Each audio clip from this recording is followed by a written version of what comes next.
Hola, bienvenidos al Séptimo Palacio. Es un honor estar aquí presentando este programa para ustedes. Así que bueno, vamos a empezar. Mi nombre es Hernán García Monteavaro. Allá por el 2014 empecé en la Escuela Superior de PNL con facilitador de procesos de cambio, justamente para facilitarme algunos cambios, porque estaba pasando en ese entonces por situaciones que ya había vivido en mi vida. Entonces, ante la pregunta, sí, bueno, ¿por qué estoy pasando por esto otra vez? ¿Qué me lleva a repetir ciclos, a repetir situaciones? Bueno, por esas cosas de la casualidad que en realidad no existen, encontré algunos videos del Dr. Edmundo, donde explicaba, si era como una maratón, entonces iba explicando algunas técnicas, además de los conceptos, y ahí parado yo haciendo las técnicas en vivo, dije, wow, tengo que hacer esto. Así que empecé, sin pensarlo demasiado, comencé en la escuela, y bueno, fue un cambio absolutamente rotundo. Empecé a comprender muchísimas cosas de mi vida, de mi historia, y de por qué se repetían las cosas, y empecé a cambiarlo. Y lo puedo resumir en una palabra que es dicha. La dicha de comprender, la dicha de trabajar y la dicha de limpiar un montón de cosas de mi mente. Pero bueno, me llevó muchísimo trabajo hacerlo. Pero esa dicha me llevó después a seguir con la certificación de coaching, después el Master Coach, y finalmente este año con el instructorado en programación neurolingüística, que terminamos ahora antes de la cumbre de prosperidad, que fue ahora en septiembre. Así que bueno, y aquí estoy presentando un programa. Bueno, vamos a hablar de qué se trata todo el Séptimo Palacio. Bueno, para explicarlo vamos a utilizar una historia. Cuentan los antiguos sabios de Oriente sobre los caminos del destino. Decían que los caminos del destino eran los que conducían hacia la ciudad de Risi, la mítica ciudad donde se lograba la ascensión espiritual instantánea. Decían que esos caminos eran tres. Estaba el camino fácil, que era el camino de la izquierda. Si vos mirabas ese camino, era una llanura plana, verde, muchos árboles, mucha gente, picnic por todos lados. La verdad que era una dicha ir por ahí. Pero comentaban que ninguna de las personas que fue por el camino fácil hacia Risi jamás llegó. Nunca llegaron a Risi. Después estaba el camino del medio, que era el camino más difícil. Ya de solo llegar veías unos monolitos ahí de roca y en el medio, casi estorbándote el paso, un gran cofre con un cartel. Decía, viajero, no continúes sin abrirme primero. Vos lo abrías y encontrabas todo un sinfín de armamento, armaduras, todo lo que necesites para entrar en batalla. Y otro cartel que decía, aventurero, no continúes por este camino sin elegir tu armadura y tus armas. Enemigos de la luz deberás enfrentar para poder continuar. Escoge sabiamente y buen viaje. Entonces, ya sabías que por ese camino debías batallar, debías enfrentar enemigos de la luz. Finalmente estaba el camino de la derecha. En el camino de la derecha, que le llamaban el camino del dragón, porque había todo un arco dorado donde estaba grabado toda una silueta de un dragón. Y en la boca había un cartelito que decía, viajero, para poder continuar por este camino, nada debes de llevar. El dragón devorará a todo aquel que no vaya desnudo. Wow, vos mirabas así una vista rápida y no había ropa por ningún lado. Pero después explican los sabios, cuando se refiere a ir desnudos, en realidad no se refiere a ir sin ropa, sino a ir sin nudos, sin conflictos, sin problemas. Claramente es complejo, hoy por hoy. Si miramos la realidad nuestra, alguien que esté sin nudos, sin problemas, sin algún conflicto, es difícil. Pero justamente eso es lo que vamos a hacer en este programa. Vamos a emprender un peregrinaje por ese camino de la derecha, por el camino del dragón, hacia Risi. ¿Y qué nos vamos a encontrar en Risi? Además de la ascensión espiritual instantánea. Exacto, el séptimo palacio. Y vamos a buscarlo. Vamos a ir a buscar ese séptimo palacio y vamos a encontrar todo lo que guarda ahí. En el tercer bloque de este programa te voy a explicar mejor qué es el séptimo palacio, dónde está y cómo vamos a hacer para traer toda esa riqueza que tiene ahí guardada. Pero bueno, ¿cómo vamos a hacer todo esto? Ya sabemos que nuestro cerebro, acá en nuestro penthouse, nos pusieron un cerebro. Funciona, son dos cerebros en uno. Está el cerebro derecho, el cerebro izquierdo, hemisferio derecho, hemisferio izquierdo. El izquierdo es el más lógico, el secuencial es el que usamos a diario, en lo que sea. Cuentas, trabajo, cronogramas, el mandado, todo lo que tenemos que hacer, hemisferio izquierdo. Usamos aproximadamente el 90% de la capacidad del hemisferio izquierdo todo el día. Y luego tenemos el hemisferio derecho, el más holístico, el más artístico, el más... Acá es donde está mayormente nuestro inconsciente, ya lo sabemos por programación neurolingüística, pero además tiene otros secretos un poco más interesantes y un poco más místicos que veremos más adelante. Pero el hemisferio derecho usamos entre un 4 y un 5% de su capacidad, que es inmensa. Si lográramos llegar al 7%, del 5 al 7, ¡wow! Encontraríamos un mundo de maravillas. Y justamente eso es lo que pretendo que hagamos en ese peregrinaje por ese camino de la derecha, por ese camino del dragón, ir subiendo desde ese 4, 5 hasta el 7% y encontrar las maravillas que hay para nosotros en este mundo. Así que, ¿cómo lo vamos a hacer? Bien, vamos a utilizar para el hemisferio izquierdo, para el caos de la realidad, ya hablaremos de la realidad, el caos de la realidad de nuestro hemisferio izquierdo, vamos a usar programación neurolingüística, que ya conocemos, pero vamos a ponernos en práctica.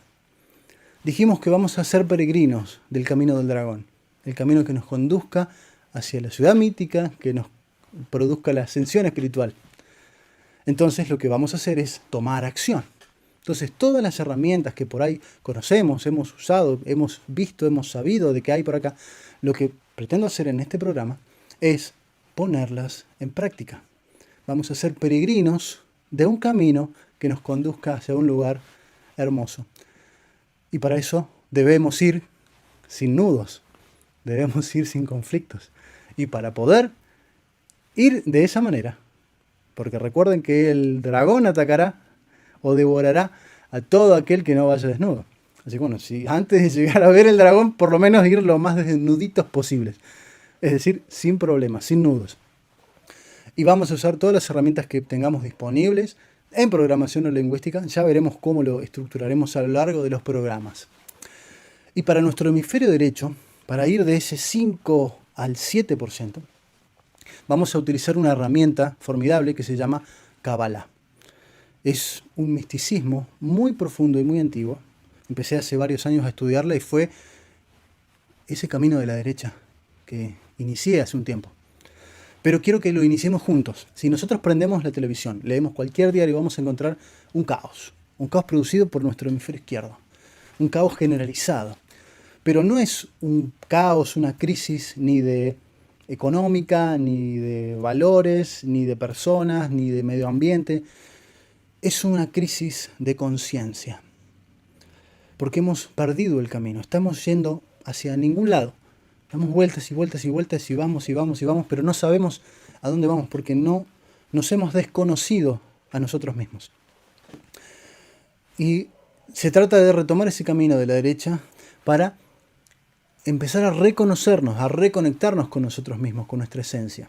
Simplemente vamos a usar una herramienta que nos permita hacer ese peregrinaje de la mejor manera y lograr llegar hasta el séptimo palacio y poder traer de vuelta muchas energías muy importantes para nosotros, para lograr esa reconexión entre nuestros dos hemisferios y así poder pasar ese camino de la derecha lo más desnuditos posibles. ¿Da? ¿Estamos de acuerdo? ¿Qué te parece la idea? Bien, en el siguiente bloque te voy a explicar un poco, porque todo se resume en un concepto muy simple que se llama energía. Somos energía. Pero bueno, acá en Occidente, a lo largo de los años, hemos tratado de entender con nuestro hemisferio izquierdo, según la lógica, las ecuaciones, la teoría. Tenemos muchos científicos muy reconocidos que han evolucionado sus ideas, sus estudios, y han profundizado y nos han depositado hoy en un mar de conocimientos muy interesantes. Vamos a hacer esa secuencia, no vamos a profundizar demasiado, vamos a ir viendo cómo el hemisferio izquierdo nos fue poniendo en una situación hoy por hoy para entender la energía. Y por otro lado, vamos a ver cómo se veía en el mundo antiguo la energía, que es lo que vamos a usar después, lo que vamos a explicar de Kabbalah. Entonces vamos a unir nuestro hemisferio izquierdo con nuestro hemisferio derecho en un concepto simple de energía que después vamos a utilizar para hacer ese peregrinaje a Risi y a encontrarnos en nuestro séptimo palacio. Bien, bueno, vamos a un corte para poder después, en el siguiente bloque, comenzar a explicar cómo nuestro hemisferio izquierdo fue descubriendo el concepto de la energía. Hola, estamos aquí de vuelta en el segundo bloque del séptimo palacio. En este bloque vamos a explorar un poco más la ciencia, de cómo fuimos descubriendo y cómo llegamos a la física moderna, a la física cuántica que tenemos hoy. Va a ser muy rápido, muy somero, muy introductorio, pero fundamental para entender cómo fue la evolución desde los modelos más simples a la física cuántica que hoy está revolucionando el pensamiento humano, porque todo eso está probando a ciencia cierta todo lo que estaba escrito hace muchos años. Entonces, estamos en una etapa gloriosa para estar vivos porque la ciencia, la parte más dura, más rígida, está dándose cuenta de que en realidad somos una sola entidad. Somos un espíritu en un cuerpo y ese cuerpo no es solo materia, es un cuerpo energético. Entonces, ¿cómo usamos todo esto?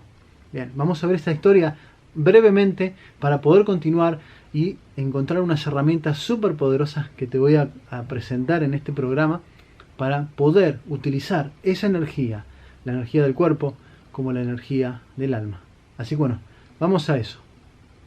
Bien, vamos a explicar un poco cómo llegamos a la física cuántica que conocemos hoy.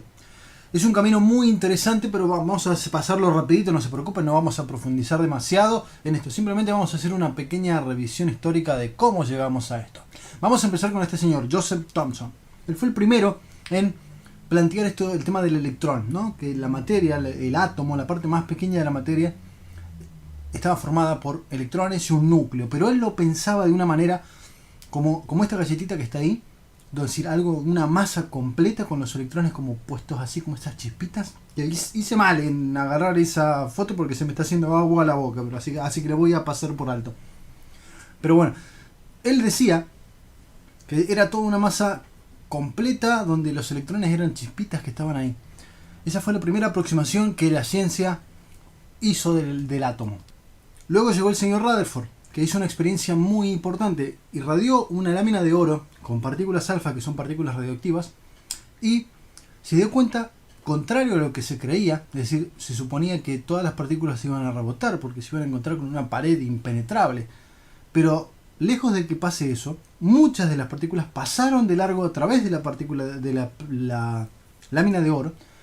Otras rebotaban en diferentes direcciones como si se toparan con algo, chocaran con algo, pero no sabían qué.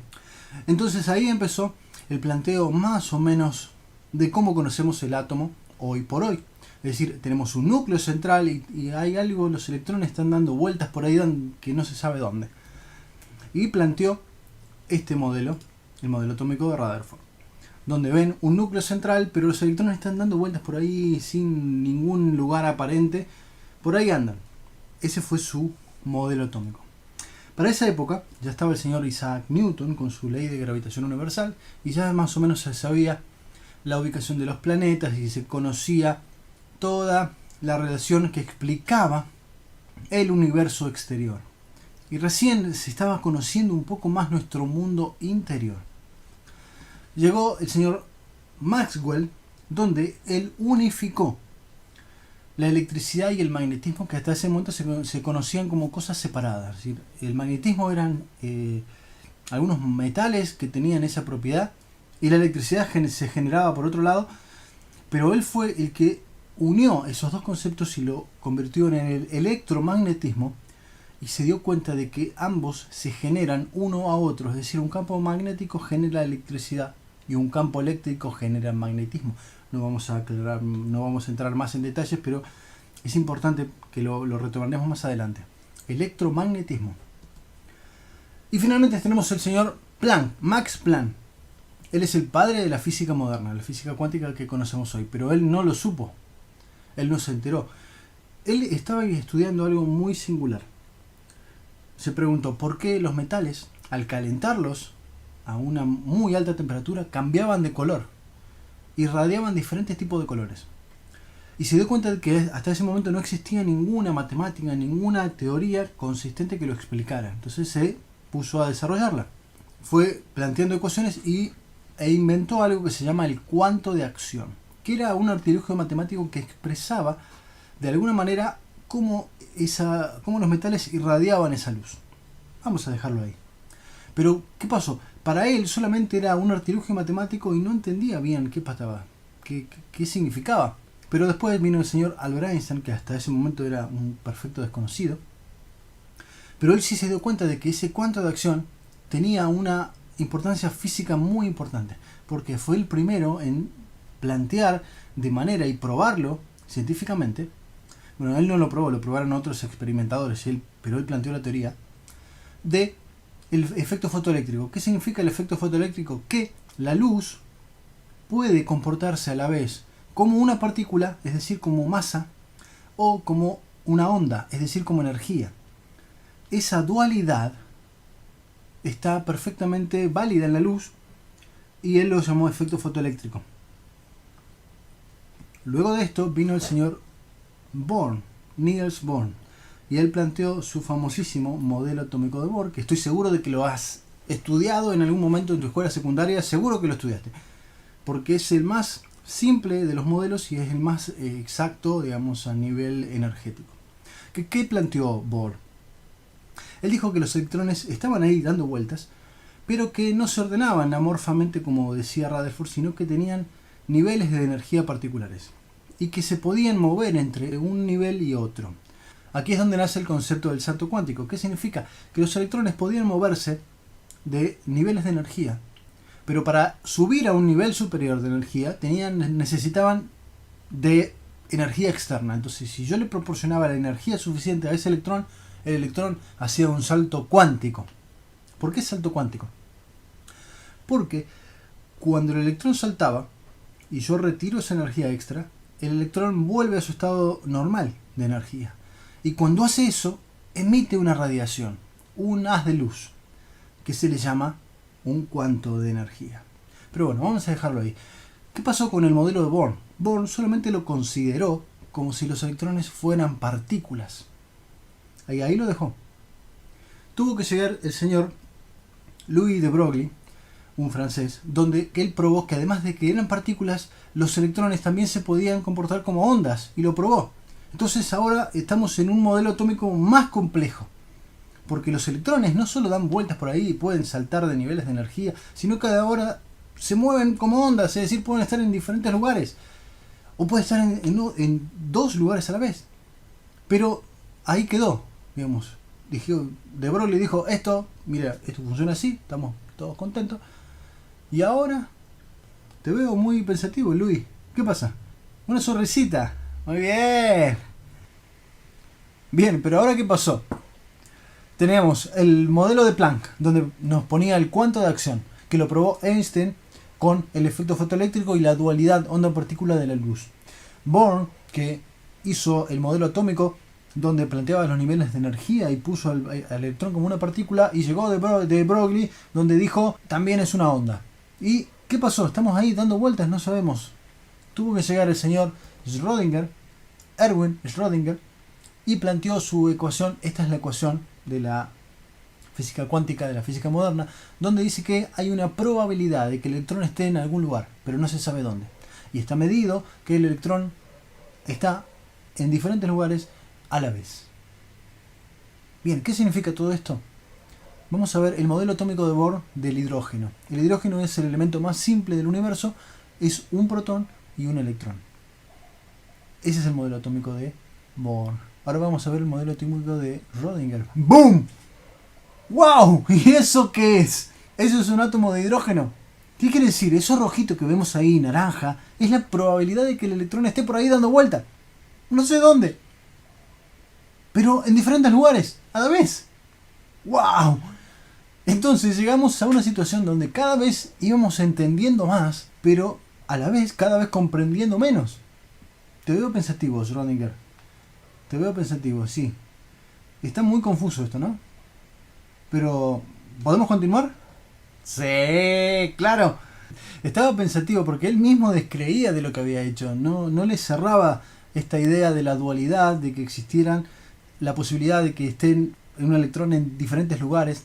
Además, en esa época estábamos hablando también del experimento de la doble rendija que hablaremos más adelante. Y él ideó este experimento, que es archiconocido como el gato de Schrödinger.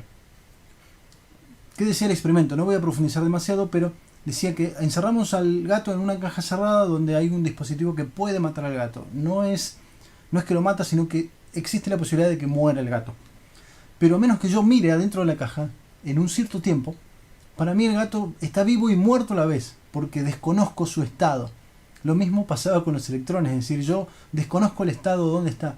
O sea que para mí el electrón puede estar en cualquier lado a la vez. Solamente al ver dónde está ese electrón, puedo darme cuenta de en qué situación o en qué lugar está. Pero cuando yo no estoy viendo, como el gato, el electrón puede estar en cualquier parte del universo. Lo mismo que el gato puede estar vivo o muerto, o está vivo y muerto a la vez. Entonces era algo tan confuso que él mismo ideó ese experimento para tratar de demostrar lo ilógico que era todo. Y este experimento imaginario pone en evidencia también algo que veremos en el siguiente programa, que es la experiencia de la doble rendija, donde se pone más en evidencia la dualidad onda-partícula y otra vez pone en evidencia que todo es demasiado confuso para entenderlo. Pero vamos a dedicarnos en el siguiente programa un bloque completo a explicar la experiencia de la doble rendija, porque a partir de esa experiencia vamos a entender la energía y la capacidad que tenemos de cambiar los eventos. Bien, fascinante, ¿no? Es súper fascinante cómo llegamos hasta el día de hoy a entender lo que logramos entender hoy. Te dije que era una época formidable para estar vivos, y lo es.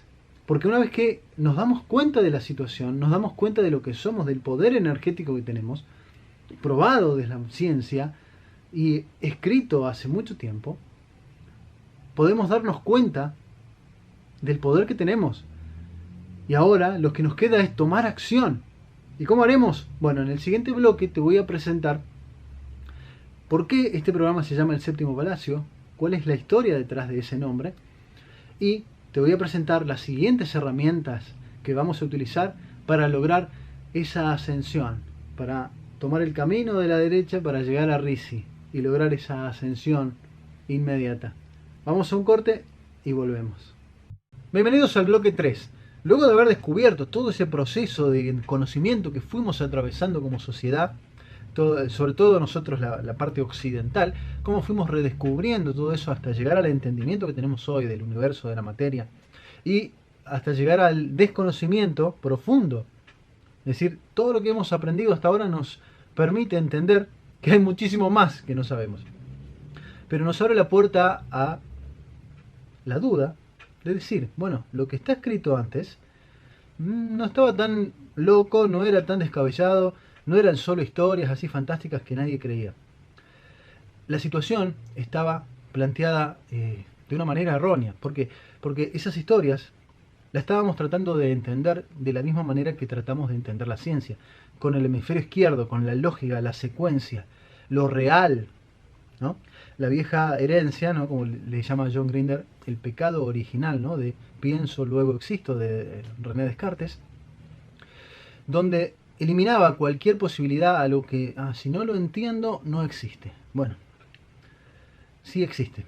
Y no lo entendemos todavía, pero sabemos que está ahí, existe. La materia oscura, la energía oscura está ahí. Sabemos que, no sabemos qué es, pero existe. Eso nos abre la posibilidad de entender otras estructuras de pensamiento, otras historias más profundas. Y eso es lo que vamos a ver en este bloque. vamos a profundizar en el séptimo palacio. ¿Qué significa el séptimo palacio? En la introducción te dije que está escrito que el que conecta el séptimo palacio de arriba con el séptimo palacio de abajo se convierte en un maestro que el universo obedece. ¿Qué significa? Para explicar eso tenemos que adentrarnos en el mundo de la Kabbalah. Bien, vamos a entrar al mundo de la Kabbalah y para eso vamos a necesitar abordar lo que se llama el árbol de la vida. ¿Qué es el árbol de la vida? En pocas palabras, es el mundo del alma. ¿Por qué es un árbol? Porque es un arquetipo para ayudarnos a entender cómo funciona la relación entre los mundos superiores y nuestro mundo físico. Un árbol, si miramos un árbol, los frutos, que son los que vemos, tiene todo un proceso a través de las ramas, el tronco y las raíces para poder generarse. Y las raíces son muy importantes porque a pesar de que están ocultas bajo la tierra, son las que capturan todos los nutrientes y todo lo que necesita el árbol para hacer el proceso que finalmente llegará a ser un fruto. Dentro de Kabbalah, ese arquetipo funciona, pero es un árbol al revés. Es decir, las raíces que están ocultas, que son las que nutren a todo el sistema, están ocultas en los planos superiores, en el mundo espiritual. ¿Y de qué nos vamos a nutrir? De esos secretos de que hay ocultos en ese mundo espiritual para poder canalizarlos, para poder bajarlos a este plano físico y generar así frutos hermosos que no son nada más ni nada menos que nuestras propias vidas. Esa es la estructura del árbol de la vida en Kabbalah y vamos a explicarlo muy rápidamente y muy por arriba para entender más o menos su estructura, pero no vamos a profundizar porque no tiene sentido, es mucha información. El árbol de la vida se divide en 4 mundos: Olama Asiá, Olama Yetzirá, Olama Beriá y Olama Atzilut. Olama Asiá es nuestro mundo físico, es el mundo del karma, el que conocemos hoy, es donde vivimos todos los días. Olama Yetzirá, el mundo superior, es un mundo de la formación, es donde habitan los ángeles. Más arriba tenemos Olama Beriá, que es el mundo de la creación, donde están los ángeles superiores. Y Olama Atzilut es el mundo de la emanación, es el mundo de los nombres de Dios. Ahí está la energía completa de Dios. ¿Y cómo funciona todo este árbol, toda esta estructura, todos estos mundos superiores? La Sefirot, que así se llaman las seferitas, esas que están ahí, Keter es la conciencia de Dios, la conciencia divina. Estamos hablando del mundo superior y ahí es donde están las raíces ocultas de nuestro árbol de la vida, donde vamos a ir a recuperar todos esos secretos, esa energía para poder manifestarla en nuestro mundo físico. Pero bueno, ¿cómo se hace eso? Imaginemos que este árbol de la vida es como un embudo, que lo que hace es condensar la energía divina, donde la energía infinita de Dios, que está en Keter, comienza a descender por ese árbol y se va espesando, se va condensando para hacerla más maleable para que nosotros la podamos usar. Un ejemplo muy clásico es una central hidroeléctrica. Las centrales hidroeléctricas generan millones de voltajes de electricidad. Pero esos voltajes nosotros no los podemos usar porque moriríamos. Nuestros electrodomésticos explotarían en un instante si los conectamos a esa cantidad de energía. Por eso se necesita crear todo un sistema de transformadores que van disminuyendo la cantidad de voltaje hasta un voltaje que puede ser 110 o 220, depende de dónde vivas, que es lo que tenemos en nuestra casa y nuestros electrodomésticos funcionan perfectamente. Pero hubo que hacer todo un tratamiento de condensación de esa cantidad de energía para que nos sea útil. Lo mismo sucede en el árbol de la vida con la energía de los mundos superiores. Necesitamos condensarla para que sea posible que la usemos. ¿Y cómo baja esa energía? Bien, primero se va condensando, va pasando por cada una de estas esferitas. No vamos a explicar todo, vamos a explicar 3 nada más. Donde está Keter, que es la máxima energía. Después viene Jochma, que se conoce como la sabiduría, donde es la primera condensación de la energía divina. Después viene Binah, que se conoce como la inteligencia, es la que nos permite transmitir la sabiduría ya más condensada para que comience a bajar por las otras sefirot hasta llegar a nuestro mundo físico. ¿Y el séptimo palacio dónde está? Bueno, volvamos al árbol de la vida. Nuestro mundo, que está abajo del todo, es un mundo receptor. Él recibe toda la energía de los mundos superiores, que son mundos dadores de energía. Cuando hablamos del séptimo palacio, les dije que todo aquel que conecte el séptimo palacio de arriba con el séptimo palacio de abajo se convierte en maestros que el universo obedece. Pero obedece ¿de qué manera? Utilizando las energías de los mundos superiores en nuestro favor, liberándonos del karma. Bueno, ¿y cuál es el séptimo palacio de arriba y cuál es el séptimo palacio de abajo? Bueno, empecemos a subir por el árbol de la vida. Miremos Yesod, que es la que está arriba de nuestro mundo, y empecemos a contar. Subamos 2, 3, 4, 5, 6, 7. Llegamos a Binah. El séptimo palacio es Binah. ¿Qué dijimos que era Binah?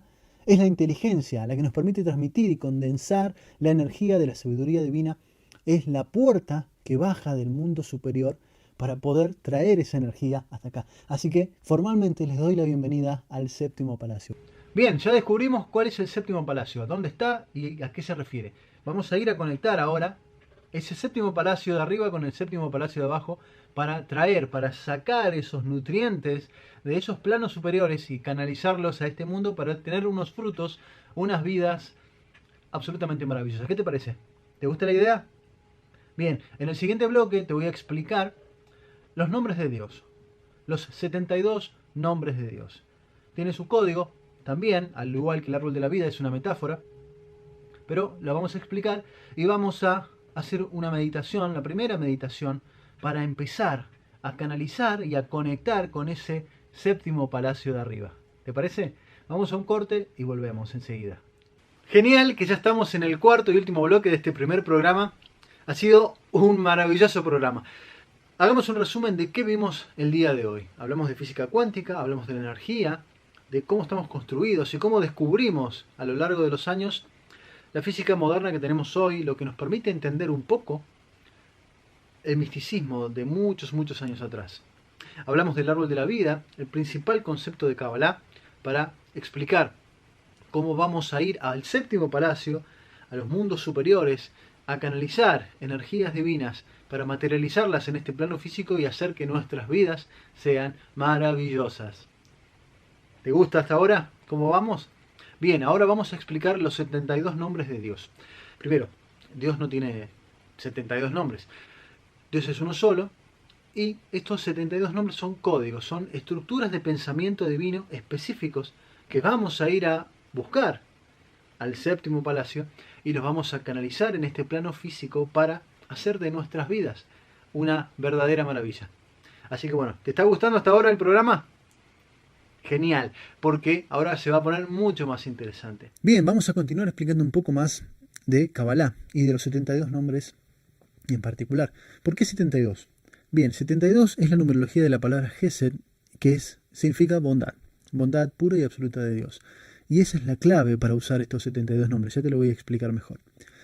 La palabra Gesed que está escrita ahí, numerología 72, y esos 72 nombres están codificados dentro de la Biblia en el Éxodo, donde el pueblo judío sale de Egipto y se enfrenta al Mar Rojo, cuando Moisés abre las aguas del Mar Rojo. Bueno, esa apertura de las aguas es una alegoría a la apertura de los cielos. Y una segunda alegoría es que, utilizando el conocimiento, las palabras, los nombres de Dios, se puede influir sobre la materia y modificar de alguna manera las leyes naturales. Otra cosa que hay que tener en cuenta cuando hablamos de los 72 nombres de Dios, recordad que hablamos de Malhut y hablamos de nuestro mundo físico y que estamos sometidos al tikkun, al karma. Bueno, ¿cómo es ese karma? El universo está plagado de campos de energías que son energías inteligentes, energías que pueden interactuar con nosotros y de hecho lo hacen porque nos afectan. Habrás escuchado del horóscopo, la astrología, donde la posición del año, los planetas afectan según tu día de nacimiento. Bueno, todo eso funciona en un sistema ordenado que está ordenado por el karma. Y esas inteligencias o esas energías inteligentes pueden observar. ¿Observar de qué manera? Registran todas nuestras ondas de pensamiento. Es algo a lo que nosotros no prestamos atención, pero ya está probado científicamente de que nuestros pensamientos tienen una energía y que se trasladan y se transmiten a una velocidad increíble, casi instantánea a lo largo de todo el universo.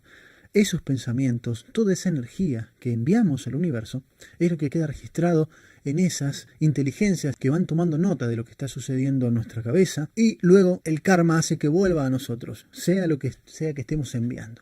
Y si miramos un poco la realidad, entre comillas la realidad de que se muestra en los noticieros, en los diarios, vemos que hay un caos por todos lados, un caos generalizado. Bueno, ese caos generalizado no es que le corresponde a alguien en particular. Todos contribuimos a través de nuestros pensamientos a ese caos. Si bien en tu lugar no está sucediendo nada, afortunadamente, pero todos somos responsables de las situaciones que están sucediendo en otros lugares. ¿De qué manera? Brindándole energía a ese caos, brindándole la energía al pensamiento de ese caos. Estas energías toman el registro de todo eso y nos mantienen en un estado de karma permanente, donde tarde o temprano volverá a alguna situación, sea feliz o poco feliz. pero volverá a alguna situación de lo que en función de nuestros pensamientos y de nuestras acciones, pero más acerca de nuestros pensamientos, porque podemos pensar muchísimo más de lo que hacemos. Pero esa energía del pensamiento que uno creería que no, solamente se queda en mi cabeza, no. Esa energía se propaga a lo largo de todo el universo, casi instantáneamente. ¿Y por qué dejarnos influir? Hasta ahora sabemos que el karma existe, que todo lo que pensamos y hacemos se va a proyectar en nuestra vida de alguna manera, se va a volver a nosotros de alguna manera. ¿Pero por qué debe ser así? Bien, hay una ley cabalística que dice que lo último creado, lo más nuevo, lo que se creó al final, tiene influencia sobre lo que se creó antes. Y haciendo una lectura rápida sobre el Génesis de la Biblia, dice que el universo, los planetas, se crearon el cuarto día y que el hombre se creó el sexto día. Entonces, eso quiere decir que nosotros somos más nuevos que el universo y que tenemos influencia sobre el universo. Entonces, ¿por qué nosotros deberíamos dejarnos observar? ¿Por qué estamos dejando que algo sobre lo cual tenemos influencia influye sobre nosotros de manera en la cual no tenemos control? ¿Por qué lo hacemos? ¿Por qué dejamos que pase eso? Simplemente porque no sabemos que tenemos control. No sabemos que ese universo está al servicio de nosotros. Contribuimos caóticamente con nuestros pensamientos de caos, de una desarmonía total con nuestra vida y con nuestro entorno. Y no tomamos control, pero ahora que lo sabemos, podemos empezar a cambiar. Podemos empezar a darnos cuenta de que tenemos el control y que podemos retomar el control de nuestra energía, de nuestros pensamientos. Así que vamos a renunciar a dejarnos de influir por ese karma universal del cual no tenemos control. Vamos a tomar el control sobre ese mundo físico de una vez y para siempre. ¿Y cómo lo vamos a hacer? Utilizando los nombres de Dios. El secreto del alfabeto. El alfabeto hebreo no son más que figuritas, no son más que letras ahí dibujadas. Pero ¿qué pasa? Esas figuras generan un vacío y al universo no le gusta el vacío. Entonces la llena con una energía divina, porque esa forma tiene un porqué. No lo vamos a explicar aquí, simplemente las vamos a usar, pero tiene un fundamento de por qué cada letra es así y es muy interesante. Pero bueno, para nosotros van a ser solamente recipientes de energía divina y su combinación es la que va a generar un tipo de pensamiento que es el que vamos a ir a buscar al séptimo palacio. Bien, ahí tenés los 72 nombres de Dios. Cada una de esas casillas representa una energía divina en particular. En una combinación de letras en particular va a depender un tipo de energía que es la que vamos a ir a buscar al séptimo palacio. Y aquí la parte más importante de cómo se meditan. En todas esas 72 casillas que te mostré, con todas esas letras, hay una sola letra que falta. Una única letra que falta del alfabeto hebreo que se llama Gimel. Es esa que parece una Y al revés. ¿Por qué falta? Porque es la inicial de la palabra Gavá, que la palabra Gavá significa orgullo. Es decir, que el orgullo aleja la presencia divina. No podemos utilizar esos nombres, esas energías, desde el orgullo, desde querer utilizarlas para nosotros, desde el egoísmo. Sí o sí, estas energías se utilizan desde el gesed, desde la bondad, desde el amor hacia los demás, desde brindarlo para alguien más. Y ahora vamos a enfocarnos en el primer nombre que aparece. Recordad que esto se lee de derecha a izquierda, de arriba hacia abajo, o sea que vamos a empezar con el primero que se llama Vav, G, Vav. Son 3 letras, la primera de la derecha es Vav, la del medio es G, la otra es Vav. Este nombre tiene una energía que borra nuestro pasado. Pero no es que nos da amnesia y no sabemos ni quién somos. No, estamos hablando de cuestiones energéticas. Lo que hacemos al meditar este nombre es renunciar al tikkun, renunciar al karma. Estamos diciéndole al universo: Señor universo, yo ya no soy más la persona esa que hizo todas estas cosas en mi vida. Ya no soy más. Yo evolucioné, soy una persona nueva, diferente, y al meditar esto me libero de todo eso que pude haber hecho en los años de mi vida. Al meditar este nombre, lo que hacemos es volver a foja cero, es limpiar la pizarra, borrar todo lo que hemos hecho y decir: bien, soy nuevito, recién llegado, comienzo de cero. Bien, ¿y cómo vamos a hacer esas meditaciones? Bueno, pasemos a ver la secuencia. Dijimos que las letras hebreas tienen una forma, una silueta que encierran energía divina, un determinado pensamiento. Así que lo que vamos a hacer es extraer ese pensamiento de cada una de esas letras, pero tendríamos que estudiar perfectamente qué es. Pero nuestra alma entiende qué hay adentro de esa letra. O sea, lo único que tenemos que hacer es encontrar la manera de extraerlo. Pero, afortunadamente, ya está. Lo vamos a hacer con una llamita, con luz. ¿Por qué luz? Porque luz, la palabra luz en hebreo, que es or, es esa palabra que está escrita ahí, tiene la numerología 207, que en arameo es igual a la palabra ras, que significa en arameo secreto. Entonces, al iluminar con la luz cada una de esas letras, lo que hacemos es extraer metafóricamente la energía para decirle a nuestra alma que estamos utilizando la energía que encierra esa letra en particular. Y nuestra alma sí entiende esos códigos. Recordemos que aquí estamos trabajando con el hemisferio derecho, con lo más profundo de nuestra mente. No necesitamos racionalizarlo ni entenderlo. ¿Y cómo continuamos la meditación? Bien, una parte muy importante es la estrella de David. En hebreo se llama Maguen David y es un escudo de protección, porque nuestro cuerpo funciona como un búnker para nuestra alma. Pero cuando nos ponemos a meditar con los nombres de Dios, nuestra alma se expande más allá de nuestro cuerpo. Y eso es peligroso, porque cuando volvemos, luego de la meditación, podemos volver acompañados de alguna energía o algún ente no muy deseable para que nos acompañe adentro de nuestro cuerpo. O sea que siempre vamos a meditar protegidos por la estrella de David. ¿Y cómo nos vamos a meditar? Nos vamos a proyectar, cerrando los ojos, nos vamos a proyectar dentro del hexágono de la estrella de David como un haz de luz blanco. Esa es nuestra esencia, nuestra alma que está ahí protegida. Y a partir de ahí vamos a comenzar a meditar. ¿Y cómo se hace esa meditación? Enfrente de nosotros estamos en una estrella de David, enfrente de nosotros vamos a ver otra estrella de David que vamos a usar como pantalla. Y ahí vamos a ir poniendo las letras una por una y las vamos a ir encendiendo para sacar su secreto. Cuando ya están encendidas, lo que vamos a hacer es hacer una trenza con esa llama y vamos a hacer un fuego que sube por la estrella de David y sale por el pico superior de la estrella. Se convierte en un haz de luz blanco, energía blanca que se va a conectar con nuestra estrella y va a entrar y va a bajar a nosotros y va a penetrar por nuestro cráneo y va a iluminar nuestro cerebro. ¿Por qué el cerebro? Porque nuestro cerebro es un órgano eléctrico, o sea que vamos a activar la energía eléctrica que hay en nuestro cuerpo. Luego esa luz va a bajar a nuestro corazón. ¿Por qué no? ¿Por qué el corazón? Porque nuestro corazón es un órgano magnético. ¿Recuerdas a Maxwell que unificó la electricidad y el magnetismo en una sola cosa? Bueno, nosotros tenemos electricidad y magnetismo en nuestro cuerpo. Y finalmente vamos a bajar esa energía, esa luz al hígado y va a iluminar el hígado. ¿Por qué el hígado? Porque estamos incluyendo la energía, la fuerza de la gravedad. Y pero decís, hígado con gravedad, ¿qué tiene que ver? Eso lo sacamos del hebreo, donde hígado es kaved en hebreo, que también simboliza pesado, es decir, gravedad, pesado. Pero además, en la numerología de la palabra kaved es 26, que es igual a este nombre de Dios que es Yud He Vav He, que es el nombre que le dio Dios a Moisés para hacer milagros. Es decir que al iluminar el hígado, estamos activando ese 26, ese nombre para hacer milagros. ¿Y qué es eso de hacer milagros?